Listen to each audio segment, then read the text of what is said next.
Hello, good afternoon. Welcome to the next of our Essential series. These are topical, engaging and educational webinars on wealth and wellness by leaders in the private client world. Today, we are doing our budget special. We're going to have a review of all of the changes that were shared with us last week. Just a caveat, nothing here should be taken as personal financial or tax advice, but we're here to learn from three experts who are going to be sharing their insights and what you can do for your wealth and for your clients. So I'm pleased to invite Liz Wild, Investment Manager at McInroy Wood, Georgie Bolton, Buying Agent at Property Vision, and Zoe Jacob, Immigration Law Partner at Boodle Hatfield, to provide a breakdown on the changes. So we'll be starting off with Georgie doing property purchase and sales, then we'll go on to Liz for investment and taxes, Zoe for immigration impact of changes to the non-dom rules. And if you do have any questions, feel free to ask these in the chat or contact us afterwards and we can pick this up offline. So first of all, I'm going to get Georgie on to share her insights on the property purchase and sales changes. Brilliant. Thanks, Lottie. Hello, Georgie. Brilliant. Can you see me? Is that good? So, thank you very much. Firstly, Lottie, it's great to be on here. So, largely it was in line with all our expectations, and if not better than what was expected. So, I just thought in brief, I'll recap the budget. So, private school fees. So, as of January 2025, private school fees will be facing the addition of the 20% VAT. So what that will mean for us and our clients, because we're not just London centric, we are countrywide. So we cover anywhere from Cornwall up to the Scottish borders. We have a team of 35. So we more than likely will see the demand shift towards catchment areas with reputable state and grammar schools, therefore increasing property values as parents consider these schools as viable alternatives to what they would have previously been thinking about. So additionally, as higher costs from school fees reduce disposable income, some families might reconsider high value property purchases, and in some instances could look at prioritising schooling over house purchase if they have 1, 2, 3 children. So they would be looking at schooling over a larger house purchase or even a second home purchase, but I'll come on to that shortly. So the non-dom tax regime changes. So the abolishment, with the abolishment, foreign nationals residing in the UK are now subject to UK taxes on all global income, regardless of where it's earned. So it has been noted that this change is expected to impact demand for high-end properties, as some foreign investors might relocate to other tax-friendly countries, which we've been seeing increasingly this year with Italy, for example. So that said, we've got 2 clients who've already separately said to us that they will still be buying a property in the UK. They're just going to be reducing their budget, buying something slightly smaller, and just will be cognizant of the days that they're going to be spending in the UK. CGT, more of a positive. So CGT did not rise as we assumed that it would for property gains. It's just that the new rates are aligned with the 18 and 24% rates that already apply to gains on residential property. SDLT. So the key changes involve an increase in stamp duty on additional properties from 3 to 5%. So the thought process of this higher tax rate burden may discourage investment in rental properties, leading to some landlords to exit the buy-to-let sector at the lower levels of the market. Realistically, we haven't seen that with our clients, and we have noted that our current clients haven't necessarily been deterred. They've merely said that they will just be factoring this additional 2% in when negotiating on asking prices. The increase is relatively minor in the context of sort of total transaction values. So it's likely to deter quite a lot of wealthy buyers from ultimately purchasing the home that they've totally fallen in love with. I thought I would briefly touch on agricultural and business property relief. So as of April 2026, the 100% relief will only apply up to £1 million. So that's combined agricultural and business assets. Any value above this will be taxed, effectively introducing a 20% tax on the excess. So understandably, this is a market which will be deeply impacted. And then there are, I mean, I was chatting to our Farms and Estates team yesterday, and the NFU are planning process in Westminster off the back of this on the 19th of December. So we definitely feel like this will be heavily impacted. Anyway, I shall pass it on to Liz. Thanks, Georgie. So there have been a lot of changes, and Georgie's touched on a few of them already. But if we're thinking about personal tax, about individuals and families, there are two that I wanted to highlight in particular. So the first is on capital gains tax. So these rates have actually increased, and so they're now up at the same level as those for property that Georgie mentioned. So the main rate for capital gains tax has gone from 20% to 24%. So that's an increase, which is obviously not welcome, but actually isn't as high as was feared, because at one point, capital gains tax was as high as income tax. So we haven't had that big change. So that's good news in some respects, but obviously it does mean that clients are going to be paying more in terms of capital gains tax over time, which again is a continuation of actually what's been happening over the last couple of years. So not a big shock, and in some ways a bit of a relief. The second one I wanted to highlight was around pensions. So pensions had been removed from the inheritance tax regime, and now they are going to be brought back into the inheritance tax regime. So that's from 2027. What does that mean for investments? Well, it means that potentially these are going to be used for their traditional purpose, which is for retirement, rather than for future generations and gifting in ultimately after death. Inheritance tax is very high, it's 40%. There are still things you can do about that, and we'll probably touch on that later. I also thought from a personal perspective, it's important to remember what hasn't changed.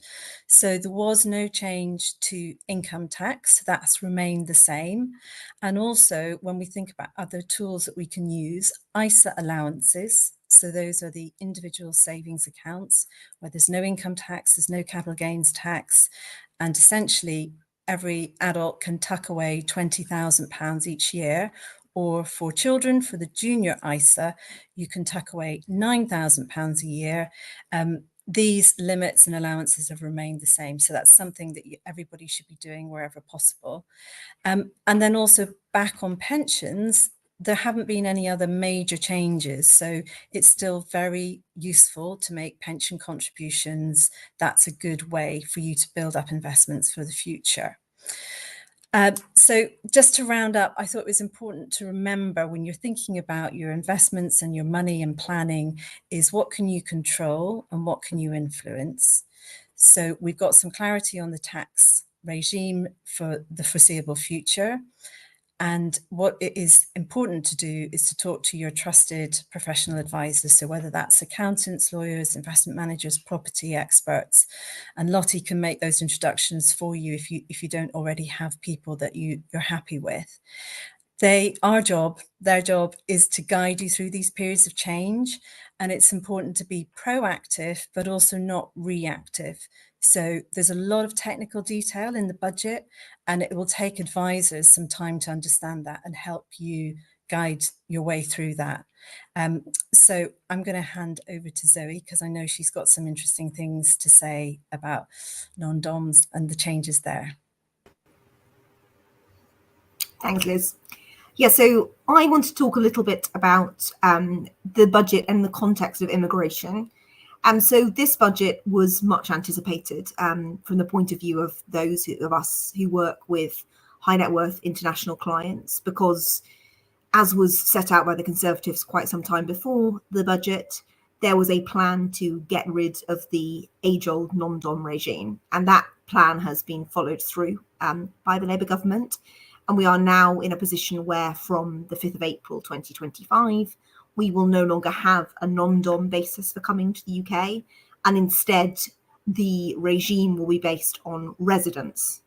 And that means that for some individuals, there's a very beneficial new regime coming in, which is known as the FIG regime, and which is that fixed income and gains, foreign income and gains coming from overseas will not be taxed for the first 4 years. And I've already started to have a number of client queries about that, asking, well, how can I come to the UK to take advantage of this new regime? And what's really interesting is that the new regime doesn't fit in particularly well with the current immigration system.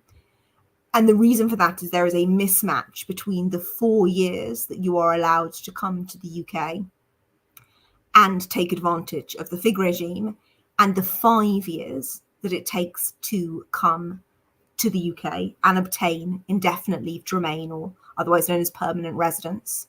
So the UK immigration system has been historically set up so that you have to remain in the UK for 5 years in order to permanently settle. My view, and it's not one that the government has commented on, but in my view is that the FIG regime was purposely set up not to accord with the 5 years to settlement, because the view of the government has always been that in order to obtain indefinite leave to remain in the UK, you have to earn it, you have to do something, you have to show a commitment to the UK. And if you're here for only 4 years and you're effectively not paying taxes in those 4 years, that is something that the government wants to discourage, in the sense that you need to do more to then become permanently resident. So the question then is, what visa can you hold for 5 years to become permanently resident, even if in the last year you become subject to tax in a way that you wouldn't in the first 4? And the answer to that is that at present, we don't have a visa that fits in neatly with an individual who's looking to come to the UK to take advantage of the FIG regime and potentially take advantage of a liquidity event whilst they are in the UK. So at the moment, we are in a system where from February 2022 onwards, there hasn't been an investor visa of any kind. The investor route was closed in February 2022, and despite the initial announcement saying that it would be replaced, the replacement simply hasn't occurred. And at the moment, a lot of our clients are using skilled worker visas to come to the UK to work for entities with which they are in some way associated. For example, family offices or foundations or business or branches of businesses that they've set up overseas. What is interesting is that the FIG regime is looking for people to come to the UK to invest effectively in the UK economy, but there isn't a visa that allows people to come purely on the basis of investment. My view is that the government should, and hopefully will at some point, introduce a new investor visa that allows people to take advantage of the regime.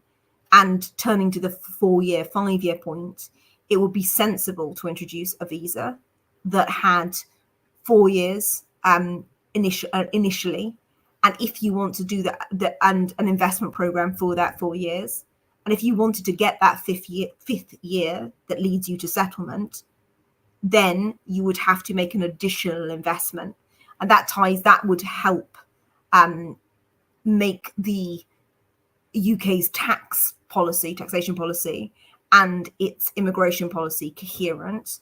And my hope is that the government will follow recommendations from a number of immigration lawyers that is what should happen. But at present, those who do want to come to the UK and take advantage of the FIG regime are going to have to look at the skilled worker route as a means to do so. And we're already working with a number of clients on that basis. Back to Lottie. Wow, brilliant. Thank you so much for that, Zoe. Let me get everybody else in. There we are. So I think I'm just going to touch on you, Zoe, for a bit, as you just did a really amazing sort of overview and black hole sort of thinking there. Do you think that this is going to lead to a net inflow or outflow of high net worth migration? So it's a really interesting question. What we have seen is, I've worked in this field for a long time, and the clients that I have who I maybe worked with 10 years ago are talking to me about jurisdictional advice for other jurisdictions, so potentially leaving the UK.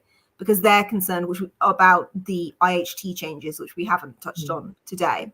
So they're looking at potentially leaving the UK, and that the press on that has been, you know, there's been a lot in the media about those individuals leaving and a potential exit of high net worth individuals from the UK. What hasn't been talked about as much, but is still very present, is those individuals who at the moment don't have a UK footprint, so can fully take advantage of the FIG regime because they are not considered resident in the UK. And those individuals, I think there's going to be a net inflow, because for an individual who is looking to potentially, who's going to have a liquidity event, who's looking to sell a company or assets, being in the UK for 4 years is extremely advantageous. And those inquiries have just started to come in. We've onboarded our first client on that basis, and I think that's going to be the first of many. So I think what the net migration is a question. So will there be more in or out? Yet to be seen. But I think there's going to be movement both ways. And it makes it a very interesting time for advisors in the international space. Well, I think hugely, and I think it would be remiss to us to not acknowledge the role that the US election plays on this pattern, because that's coming up very shortly. And I think there are probably quite a few Americans who might be looking at England and the UK as being quite appealing for once. What are your thoughts on that? Yes, we're certainly seeing, if you're looking at patterns of migration to the UK, we are seeing more Americans than any as a nationality wanting to come. And it seems, there was an interesting CNBC article on this recently. It seems that whichever way the election tips for certain US individuals, whoever's elected, some people want to leave. They feel that's not an America they recognize. And we've definitely had inquiries from individuals on both sides of the political divide. The question is then, why are they coming, and what do they want to do in the UK? The clients that we've worked with most are young families who seem to want to come. It's often one main earner who can obtain, who will be sponsored to work in the UK, and they will come with their children. And their sense is that the UK, despite how it's perceived internally, to the US market, it's still seen as a much safer place. There isn't gun crime in schools. It's somewhere they can safely relocate with their family, and there's a lot of interest on that score. That's really helpful. Thank you so much. Oh, Georgie, there we go. Jump in there. Thanks, Lottie. So I just wanted to jump off the back of Zoe's comments there, only because that massively resonates, but not necessarily from, yes, okay, we are seeing Americans, not necessarily an influx yet, but we had a wonderful older couple in their, I'd say mid to late 70s, who have decided completely to just up ship, and they said that they want nothing to do with America anymore, and they're now going to be actually spending time in Somerset, and that's where they want to have the rest of their time and move their family over. So it is really interesting. That's a really, really interesting point, Zoe. Yeah, well, exactly. And I suppose, Liz, then that comes on to you very nicely about what do you think that this is going to mean for the UK economy as a whole, not necessarily just the US election, but these changes to the budget also. Yeah, so what's the purpose of the budget? I mean, we all know that we need to sort of pay taxes, and the sort of shape of the taxes is slightly changing. So in the budget, we saw a big emphasis on businesses. You know, with the changes in the minimum wage, with the increase in the national insurance employer rate. So businesses are probably going to carry a lot of that tax increase, and the government are planning to tax, to spend, and then to borrow. So what's important from an economic perspective is, are they creating a stable foundation here in the UK, as they claim they are, which gives confidence, which, you know, to Zoe and Georgie's comments, means that people continue to want to come to the UK. But we also need to make sure that businesses can invest and they can make profits, and we can have some economic growth. So the economic growth in the UK is still quite low. There was a little bit of detail on that as part of the budget, but because it's quite a mature economy, we'd only expect growth to be maybe 1 or 2%. But when you come and think about your investment portfolios, I'm sure all of us have got well-diversified investment portfolios. So you'll have some exposure to the UK economy. You will have exposure to the US. I would expect everybody who's on this call to have some exposure. So what happens today in the US election does matter. And there's also the potential for a ripple effect in terms of global economic growth, depending which way it goes. I can talk some more about that or just stop there. We can do another special after the the impact of whatever the results are on that. But I guess that's an interesting angle for us to explore a little bit more, Liz, is do you think that clients are now going to be changing their investment strategy given the changes to, say, pensions and, impact on the wider economy?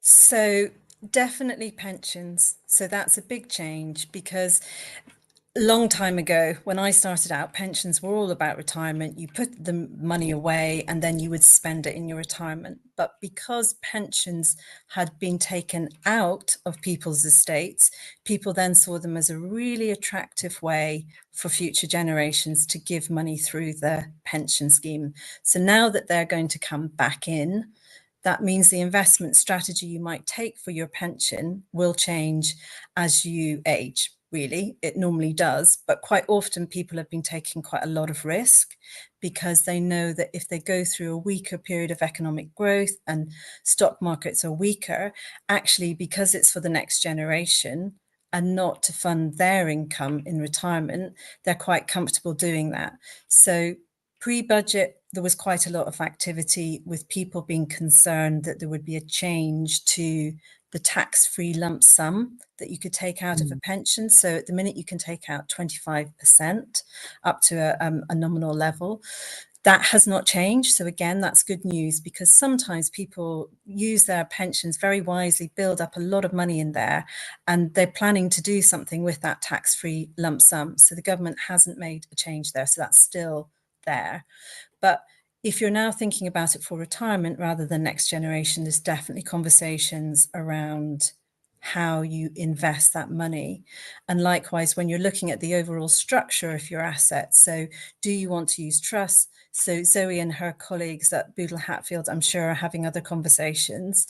There's quite a lot of technical detail around offshore trusts and bonds and things. So I think clients are definitely thinking about their pensions. They're also thinking about that wider planning piece of how do they want to organize their investments, their savings, their property, and do they need to make any changes now that we've got clarity on what the government's thinking and whether government is sort of dipping their hand, if you will, to kind of increase the level of taxation. Thank you, Liz. And then just popping back over to you, Georgie, what do you think the bottom line will be for property as a result of this? So I think at the end of the day, it's expensive to move. So I'd say we're back in a traditional market where people are selling if there's a reason. So be that died, divorced, financial pressure, downsizing. Obviously, we're seeing a lot of that. I think the market in prime central London primarily isn't going to fundamentally change unless stamp duty changes substantially. Yes, there obviously is now that impact on second home owners, but realistically speaking, I think the prices are just going to compensate, really. And I suppose as well that will then link into the succession planning, which is, for family businesses and estates that we'll be seeing potentially, what do you say, the 16th of December, whether or not they will, U-turn on those decisions, given the upheaval to potentially, the British farming economy, which could be pretty devastating for many people's livelihoods and families. Yeah, completely. But on the sort of just touched on inheritance. So I definitely said, not necessarily to do with the budget, actually, we have seen over the last 2-3 years that children of our clients, mainly whether it's the country clients or whether it's London clients, are being given their inheritance early. And they are wanting to put it into property. And there's definite growth in areas in London that historically, I mean, you wouldn't have necessarily found a buyer's agent per se going into areas like Dalston or Hackney. And I mean, we're dealing with, you know, large sums of money for young individuals to be spending on buying a home or a flat. So we've definitely found that clients of ours who historically would have bought in South Kensington, Parsons Green, because they feel it's a sort of a safe store of cash, actually their children don't want to be anywhere near that. They've been given this inheritance early, and they are sort of going to areas like Stoke Newington, for instance. That's something that is a definite pull at the moment. So we're definitely finding these different areas of, and not just necessarily London either. We've got a team up in Manchester where the growth has been huge over the last 5-7 years. So people are just looking at different areas and different ways that they're going to be spending their money. Yeah, I think that's a good point. I think often, maybe in our little bubbles, we forget that the UK is bigger than London. Sorry, Liz. Especially for, you know, immigration and all of these places. I think the first stop is often London. However, there are so many more opportunities, in the UK economy as a whole will be impacted by many of these different things. So just as we start to close down, I wondered whether we could each share, you know, a final comment on what your expectations are following the news of the budget. Perhaps Zoe, if we start with you.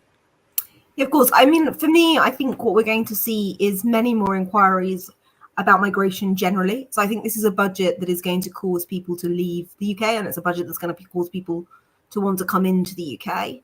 And it's also a trend that we have seen is that people are looking to diversify their portfolio of residency, their ability to live in different places in a way that they haven't previously. It's seen effectively as an asset to be able to live in another jurisdiction. And people are trying to obtain as many passports or residencies as possible. I think that's a really interesting change that this budget is only going to exacerbate. Yeah, really good point. Thank you, Zoe. Georgie. So, I mean, realistically speaking, I don't think from our world that we're likely to see any noticeable shifts until next year, just from a sort of a knock-on effect. But I think in practice, the number of people, there hasn't been this sort of mass exodus like we were all like some were expecting, and I think really the number of people leaving is far smaller than anticipated. And I mean, from a property perspective, there's no real increase in available properties, and good stock is always going to be limited. Yeah, thank you. And last but not least, Liz. Well, from an investment perspective, I think there's not too much of a negative impact. I think it's about making sure your investment portfolios and different structures are right for you for now and for the future. And there may be a bit of change on that. And importantly, making sure you've got a really well diversified portfolio, because if you're overly exposed to the US and the US election perhaps causes a bit more turbulence than might be hoped, that's going to cause you problems. And likewise, if you're overly exposed to the UK and our economy continues to be quite sort of slow, that would be bad. So diversification is one of our rule of thumbs when it comes to investment, and that applies to your property and other assets as well. So having a really nice sort of rounded portfolio of wealth is really important. And as I said before, be proactive, don't be reactive. Take some advice, talk to your trusted advisors, because that's really important to be informed before you make any changes. Thank you. Yes, thank you all. And I think, yeah, just echoing what Liz said there, it's understanding what you want to be doing and what your options are, and speaking to the right people at the right time, and understanding what your assets are, whether it is a passport, a property, or a portfolio in whatever sense that is, and making sure it's aligning with what your intentions are moving forwards. Thank you to everybody who has tuned in. If you do have any questions, please do reach out and I will connect you to our speakers. Otherwise, thank you all so much for joining us and sharing your insights. It's been brilliant to hear from each of you on what is a very comprehensive and diverse view of the budget and its impact for our wealth. So thank you all. Thank you very much, Lottie. Thank you. Thank you. See you all soon. Bye-bye.